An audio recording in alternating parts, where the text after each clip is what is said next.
بسم الله الرحمن الرحیم. د خپل ژوندۍ دا نه فضول نه دی جوړول پکار چې د ستا ژوندۍ فیصله بیا نور کسان کوي. دا زه ولې ویم؟ دا زه په دې وجه باندې ویم چې د خپل ژوندۍ فیصله په خپل کول پکار دي او د خپل ژوندۍ چې کومه ده د هر انسان په خپل لاس کې ده. ستا خم ستا په خپل لاس کې دي او ستا بدم ستا په خپل لاس کې دي. د فیصله کولو ولاتۍ که ته غواړې چې را دا ستا ژوندۍ چې کومه ده دا ستا د خواهشاتو په مطابق باندې یا ستا د فطرت په مطابق باندې تیر شي چې کم فطرت ستا له خدای پاک درکړی کم ته چې مونږ نیچر وایو نو د هغې دپاره جدوجهد پکار دی. هغه جدوجهد داسې نه کېږي چې دا په کور کې کوې. هغه جدوجهد دپاره به ته عملي میدان ته روځې او د هغې دپاره به کوشش کې چې کله ستا دا کوشش او کله ستا دا منډه کله ستا دا تګړه کله ستا دا همت کله ستا دا جرت دا ښکاره شي په دنیا باندې نو بیا به ستا فیصلې دنیا نه کوي بیا به ته فیصلې د دنیا کوي. دا حقیقت دی. دا تاسو ته داسې اوس د دې خبرو اندازه نه لګي خو چې کله تاسو په عملي دنیا کې قدم کېدی د دې خبرو په هغه وخت کې پته لګي.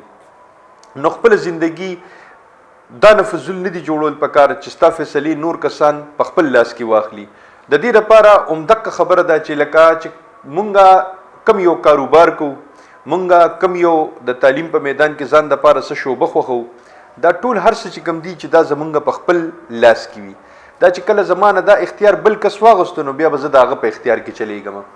پخوا د 90s په دور کې مونږ په خپله په مونږ به په دا خبرې تېرې شوي دي چې میټرک به مو کو څه شي وکړو اف ایس سی وکړو که اف ای وکړو که اف ایس سی وکړو په کم سبجیکټ کې وکړو او که نه اف ای وکړو نو په کم سبجیکټ کې وکړو. بیا چې کله اف ای به مو کړله بیا به راسره د بي ای غم و چې کله به بي ای وکړله نو بس اخره کې به چې سم پاتې نه شو یا په اردو ورلو یا په اسلامیات باندې ورلو پای کې به ماسټر وکړو. نو دغه شان زموږ سره دا ماسټرز والا کسان چې کم دي دا جمع کېدل او د دې والا دا ګیپ چې کم دی دا هم دغه 90s د دور نه واخله تر د 2010 پورې تقریبا دا دومره زیات شو چې کله به یو ورکوټ شانتي جاب به ووتلو د 6 سکیل یا د 5 سکیل یا د 7 سکیل والا نو هغې ته به د ګریجویټس یا د اف ای سی والا چې کوم کسان به هغې ته پکارو په هغې باندې به د ماسټر لیول والا کسانو اپلای کړې وه. دا وجه څه وه چې مونږ ماسټرز پیدا کړل او همدغه شان پیدا هم کړل چې هغوی د دې خپل د مطلب فیصلې چې کومې دی د بل په لاس باندې ورکړې وي او د هغې نه هغوی دې نهج ته ورسېدل دغه ځای ته او دغه مقام ته ورسېدل. نو په دغې وجه باندې زه تاسو ته دا ریکویسټ کوم چې خپلې فیصلې په خپل وکړې.